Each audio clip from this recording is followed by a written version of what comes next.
Bienvenue à l'émission Crois-tu?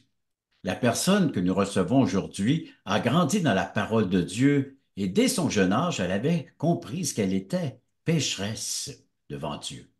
Le Saint-Esprit l'a alors convaincu de donner sa vie à Dieu et s'est fait baptiser à l'âge de 13 ans. Elle a toujours un profond respect pour la parole de Dieu, même si elle ne comprend pas tout. Elle peut offrir quand même et affirmer que sa vie a été sauvée par grâce, uniquement par la foi. Si vous voulez bien, on va rejoindre notre invitée d'aujourd'hui, Madame Christiane Constant. Christiane, bienvenue à Croix-tu. Merci beaucoup. Merci de m'avoir invité. T'es native d'où, Christiane? Je viens d'Haïti. Je vis au Québec depuis 52 ans. Mon père vient de la République dominicaine. Il était entré en Haïti de son jeune âge avec sa mère. Puis, avec le temps, bon, il a rencontré ma mère en Haïti. Puis, ils ont eu beaucoup d'enfants. Et puis, nous sommes une grande famille parce Oui. que mon père et ma mère, ils ont eu 9 enfants, 10 enfants. Il y en a une qui était décédée pendant qu'elle était très jeune. Puis, nous sommes 9 enfants qui sommes en vie. Et tu te situes où, Christiane, dans ce lot d'enfants? Je suis la deuxième parmi tous les enfants.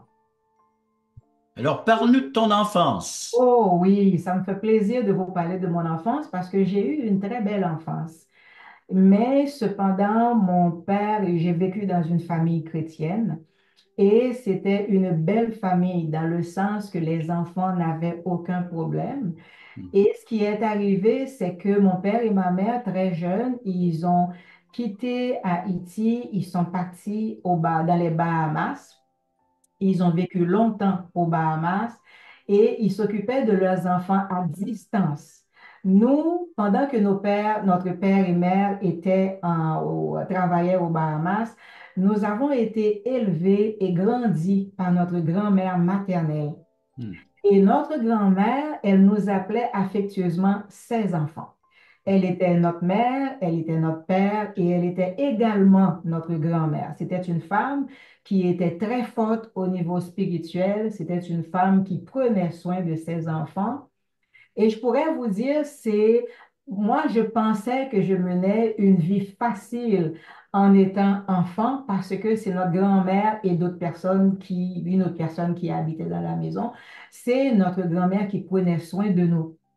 Alors, j'ai grandi dans cette famille, dans cette belle famille où notre grand-mère nous a appris à prier, à aller à l'église, à chanter, à apprendre des versets, à discuter. Elle nous explique ce qu'elle comprenait de la Bible et c'est de cette façon-là que j'ai appris un peu la Bible. Mais ça va beaucoup plus loin que ça.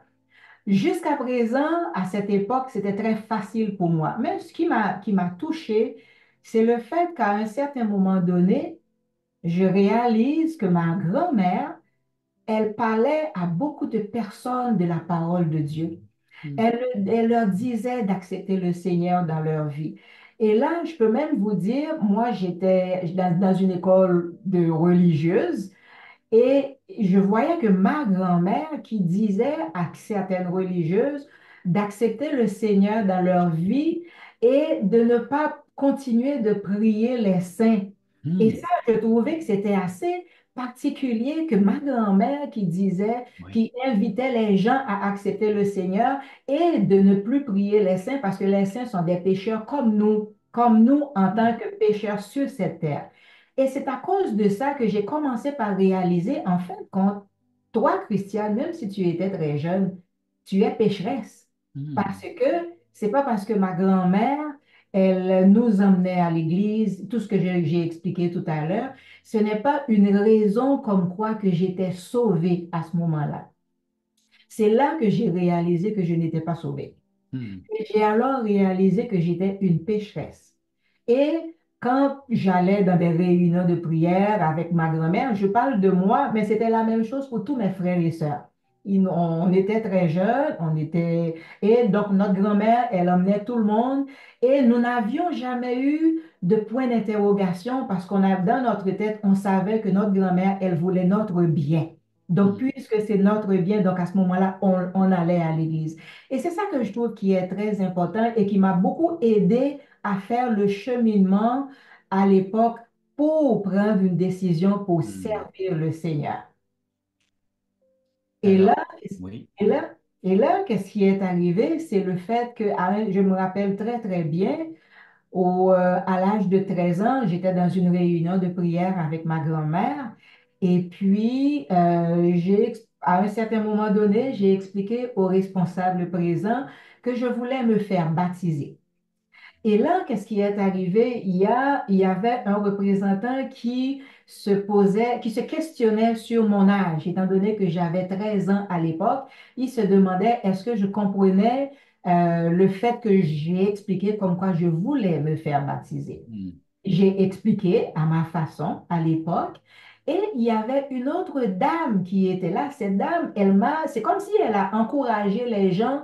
Donc, l'âge, ce n'est pas l'âge qu'il faut voir, mais il faut comprendre ce que la personne disait. Et j'étais décidée pour me faire baptiser et pour dire à tout le monde que je suis un enfant du Seigneur et Hmm.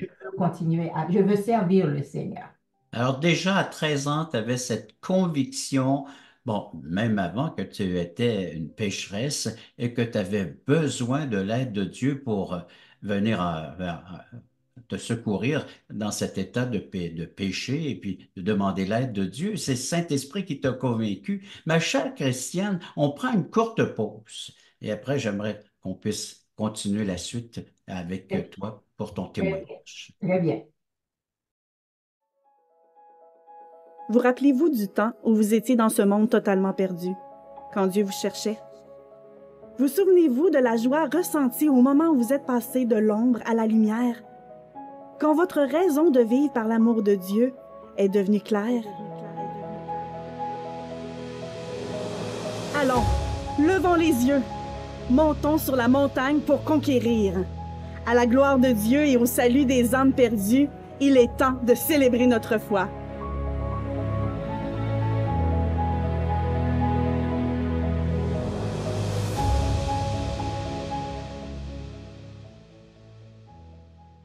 Christiane, donc, tu demandes le baptême et puis le responsable bien se pose des questions au sujet de ton jeune âge, 13 ans. Est-ce que tu as vraiment saisi toute la portée de l'Évangile? Il y a une dame qui encourage justement, dit, c'est pas une question d'âge, c'est une question d'expérimenter cette vérité qu'on peut être sauvé par Jésus-Christ. Donc, tu es rendu à cette demande de baptême. Et que se passe-t-il par la suite? Oui, tout à fait, parce qu'il y a un verset dans la Bible qui dit, Instruis l'enfant selon la voie qu'il doit suivre, et quand il sera vieux, il ne s'en détournera pas. Là, je pourrais vous dire que j'étais très contente. Je, Hmm. je ne sais pas, mais c'est parce que je savais que c'était la décision à prendre et je me sentais bien. Mais en même temps, servir le Seigneur, c'est pas juste se sentir bien, c'est d'avoir aussi la conviction de savoir que non seulement que j'étais pécheresse et je suis pécheresse, je continue par être pécheresse, mais je savais que le Saint-Esprit est venu en moi. Mais il Hmm. faut pas oublier le fait que j'ai été baptisée de mon jeune âge. Il ne faut pas oublier, avec le temps, il y a des circonstances de la vie qui arrivent également et on vieillit. C'est à ce moment-là que le diable, il va nous tenter. Il y a les tentations de différentes sortes de façons qui arrivent. Et il faut toujours demander au Saint-Esprit. Moi, j'ai beaucoup demandé au Saint-Esprit de me diriger dans le sens que non seulement que le Seigneur me pardonne de mes péchés, parce que il y a un verset dans la Bible qui dit également, il n'y a aucune condamnation pour ceux qui sont en Jésus-Christ. Donc moi, je suis en Jésus-Christ et je suis cette personne-là qui a pris la décision de le suivre. Et ça, c'était la chose qui était la plus importante pour moi. Et à travers les années, quand je suis arrivée au Québec, j'ai continué par servir le Seigneur. Donc, il y a différentes sortes de choses, les études, il y a profession, le mariage, les enfants, puis tout ça qui rentre en ligne de compte. Et c'est à divers moments, il y avait diverses épreuves qui sont arrivées. Alors, à ces épreuves-là, c'est là qu'il faut comprendre, quand je fais un recul, là, je pourrais dire que les épreuves étaient là parce que le Seigneur voulait me faire grandir dans la parole de Dieu. Et ce n'était pas des épreuves, ce n'était pas facile, c'était des épreuves qui étaient très, très, très sérieuses. Et je peux même vous dire, à un certain moment donné, même avec les épreuves, c'est comme si je suis sauvée. Oui, c'est vrai, je suis sauvée, mais je suis allée un petit peu plus loin quand je peux dire, le Seigneur m'a adoptée pour être son enfant. Et Mhm. quand il m'a adopté pour être son enfant, je sais que je suis une enfant du Seigneur et j'ai fait la même chose avec mes deux enfants qui sont nés ici. J'ai fait la même chose avec mes deux enfants dans le sens que depuis qu'ils étaient nés jusqu'à très loin dans leur âge, jusqu'à plus de 20, à l'âge, ils ont dépassé 20 ans, Oui. je pourrais vous dire, mes enfants, c'était à 98%, ils venaient à l'église. Ah.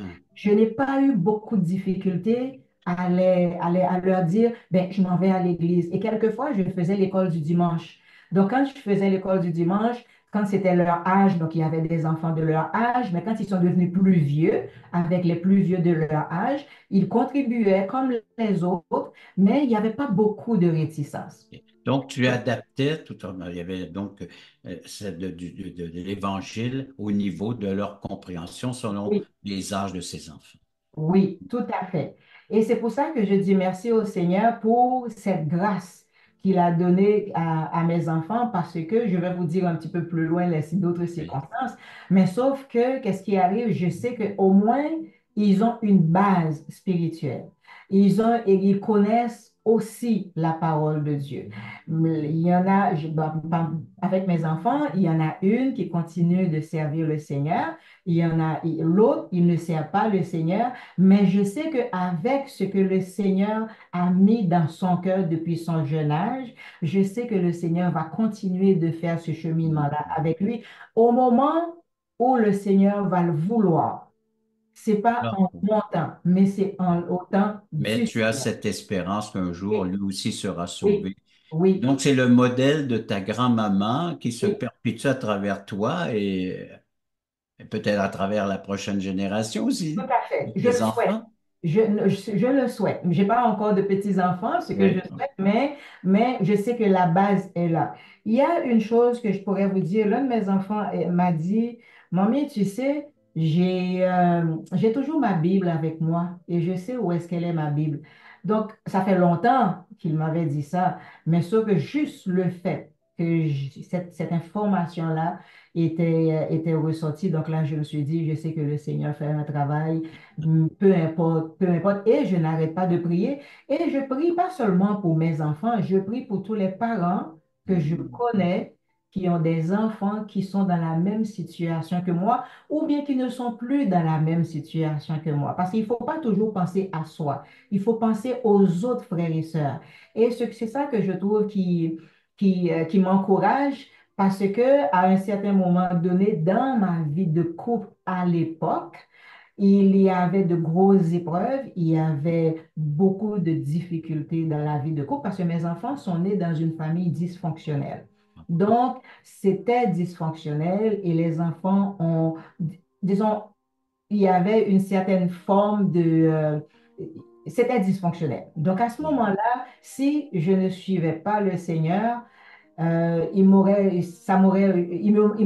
manquerait beaucoup, beaucoup, beaucoup, beaucoup. Aujourd'hui.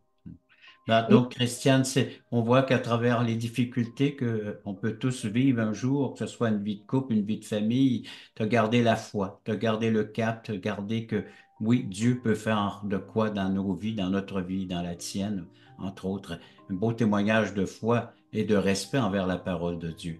Courte pause, ma chère Christiane, et après on revient avec très la bien, suite de ton témoignage. très bien.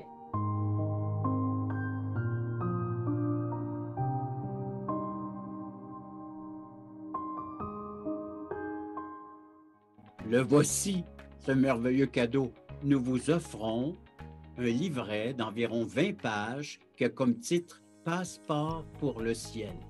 Très bien illustré. Un enfant le pourrait saisir, comprendre la portée du message. Nous vous l'offrons tout à fait gratuitement, sans aucun déplacement de votre part. Vous pouvez nous appeler, vous pouvez aller sur notre site croixtu.ca, faire des demandes, mais il sera livré à la maison, chez vous. Alors donc, juste en faire la demande, et il sera livré gratuitement à la grandeur du Québec, grandeur du Canada, à tous ceux qui voudront le recevoir, qui va vous expliquer comment avoir un passeport pour entrer au ciel, et cela pour l'éternité.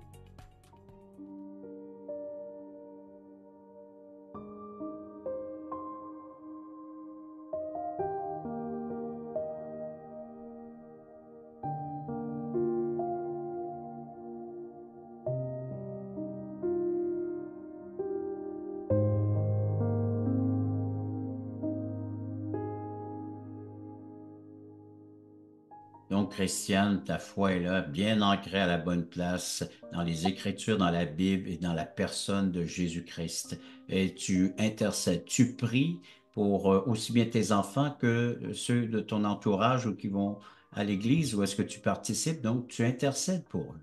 Oui, je dois le faire intercéder pour mes frères et sœurs parce que je sais il y en a qui font la même chose pour moi Mhm. et il y en a qui ont fait la même chose pour moi.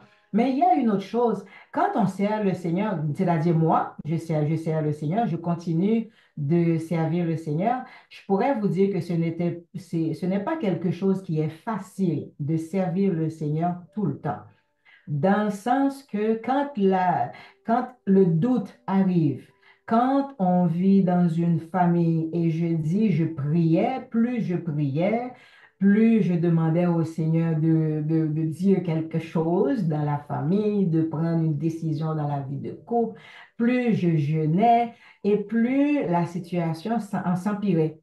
Mais je pourrais vous dire que le Seigneur avait mis sur mon chemin deux pasteurs. Il y en a un qui m'a beaucoup aidé, mais il y a un autre que je considère comme mon mentor. Et il Hmm. est toujours mon mentor, même si on ne se voit pas aussi souvent comme à l'époque, mais c'est un pasteur que je considère comme mon mentor parce que je peux toujours l'appeler à diverses reprises, on se parle. Et ce que j'ai beaucoup aimé avec ce mentor-là. Le Seigneur l'a utilisé. Le Seigneur me connaît plus que lui et le Seigneur me connaît plus que moi-même. Oui. Mais je pourrais vous dire que ce mentor-là, il me parlait de la vie dans la société, il me parlait de l'Évangile, il me parlait de la parole de Dieu, il me donnait des exemples concrets. Donc, c'est quelqu'un, c'est pas seulement un pasteur, mais c'est quelqu'un c'est comme s'il voulait me dire, Christiane, tu mets les deux pieds sur terre et tu dois rester les deux pieds sur terre parce Hmm. que c'est pas rien de servir le Seigneur, mais c'est une bénédiction de servir parce que Dieu te fait toujours grâce et il fait grâce à tes enfants, peu importe la situation. Hmm. Et ce qui est arrivé par la suite, oui, le Seigneur a pris soin de ces problèmes-là. Le Seigneur m'a délivré de ces problèmes-là. Et c'est pour ça que je peux vous dire, quand servir le Seigneur, oui, mais il ne faut pas lâcher. Hmm. Oui, peu importe les circonstances, il faut rester là. Parce que de toute façon, je ne veux pas aller nulle part d'autre parce que lui, le diable, il va t'attirer, il va me dire, écoute, Christiane, on peut aller ici, on peut aller là. Non, je ne l'ai pas fait. Mais Hmm. vous savez, je peux vous dire d'autres choses. J'ai vécu dans ma profession, j'étais dans le domaine du droit pendant plus de 35 ans. Et là, à un certain moment donné, j'ai lâché la parole de Dieu, même si j'allais à l'église. Hmm. Mais j'avais senti à un certain moment donné que le Seigneur ne m'écoutait plus. Hmm.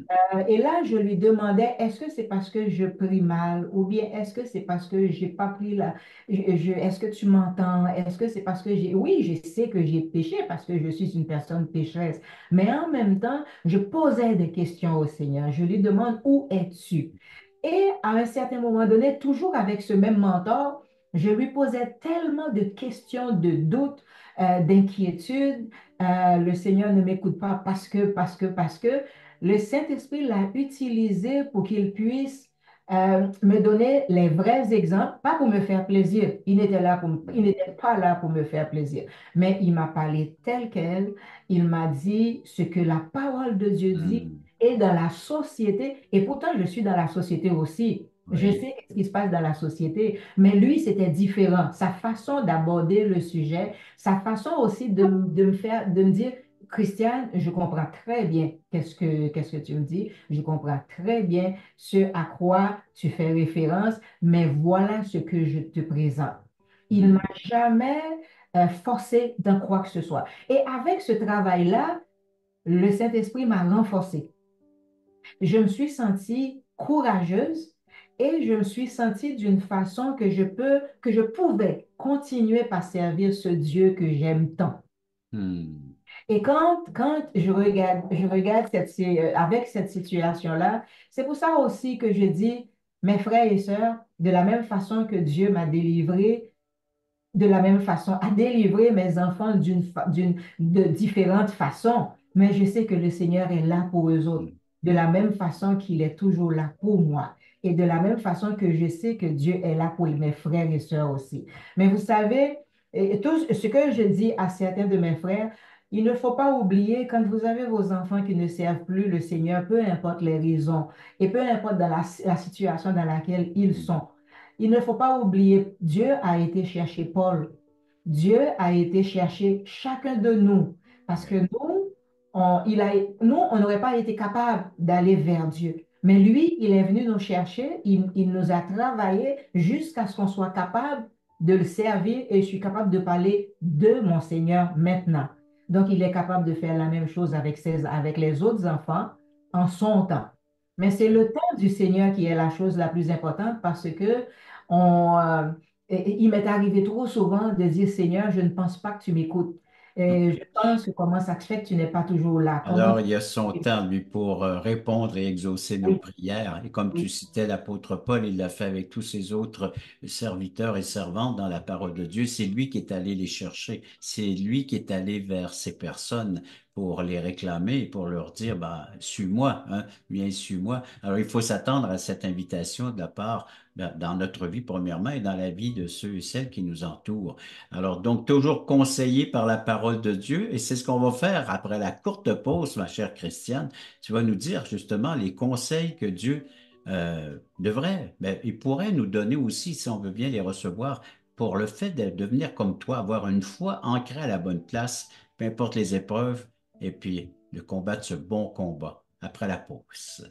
Le samedi 11h30, Crois-tu vous invite à regarder les témoignages vivants et percutants qui nous ramènent à l'essentiel. Nos invités vous dévoileront comment le Seigneur est entré dans leur vie.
Chrétienne, donc, une foi qui est placée dans la parole de Dieu et dans la personne et l'œuvre de Jésus-Christ. Peux-tu nous en parler un peu plus, davantage dans les prochaines minutes? Comment ça peut, donc, Dieu peut aider les gens qui aimeraient peut-être avoir cette foi-là que tu as, là, on voit qu'elle est là, puis elle est combattante face aux épreuves et aux difficultés de la vie, elle est présente. oui, elle est présente cette fois, mais ce n'est pas une foi que j'ai été chercher moi-même. C'est Dieu Hmm. qui m'a donné cette force et Dieu m'a travaillé pour que je puisse avoir cette foi-là. Mais avant d'aller dans cette partie, donnez-moi 2 secondes. Oui, Il y a un cantique que j'aimerais juste lire un paragraphe. C'est quand j'étais dans certaines situations, je disais, le cantique se dit de Claude Courme. Ce cantique se dit, Dieu fidèle, tu ne changes pas. Éternel, mon rocher, ma paix. Dieu puissant, je m'appuie sur toi. Et je crie vers toi, car tu es mon Dieu. Oh, oui, je crie vers toi. J'ai besoin de toi. Tu es mon roc au jour de la détresse. Et si je tombe, tu me relèves. Dans la tempête, ton amour me ramène au port. Tu es mon seul espoir, Seigneur. Ce que j'aimerais présenter à toutes les personnes qui m'écoutent, s'il y en a parmi ces personnes-là qui ne connaissent pas le Seigneur, je peux vous dire que c'est la meilleure chose, la plus belle chose qui peut arriver à une personne d'accepter le Seigneur dans sa vie. Comment on accepte le Seigneur dans sa vie? C'est comme si vous entendez une personne parler de la parole, si vous entendez une personne lire un verset, si une personne dit, voici comment j'ai accepté le Seigneur dans ma vie, si vous entendez, peu importe, ça peut être dans le comportement d'une personne, ça peut être dans une chanson, ça peut être dans un refrain, n'hésitez pas à communiquer à cette personne, à lui poser des questions pour lui dire qu'est-ce qui vous rend si heureux. Parce que si vous avez le Seigneur dans votre vie, oui, vous allez être oui. heureux, mais ça ne veut pas dire que vous n'allez pas avoir de problème. Ça ne veut pas dire non plus que tout va aller très Mais bien. ma chère Christiane, on doit naturellement inviter les gens à faire comme tu viens de le faire si bien. Écrivez-nous, appelez-nous, vous avez tout ce il faut pour nous rejoindre à l'écran. Donc, correspondez avec nous, rejoignez-nous, vous allez voir tous les services sur notre site accroatu.ca. Oui, parce que si on veut cette joie que tu viens de nous décrire, de nous manifester, c'est d'avoir cette foi ancrée dans les Écritures et dans la personne de Jésus. Merci, Christiane, de ton témoignage à la télé comme ça, à Croix-tu. Et merci à nos téléspectateurs d'avoir été à l'écoute de cette autre émission, Croix-tu.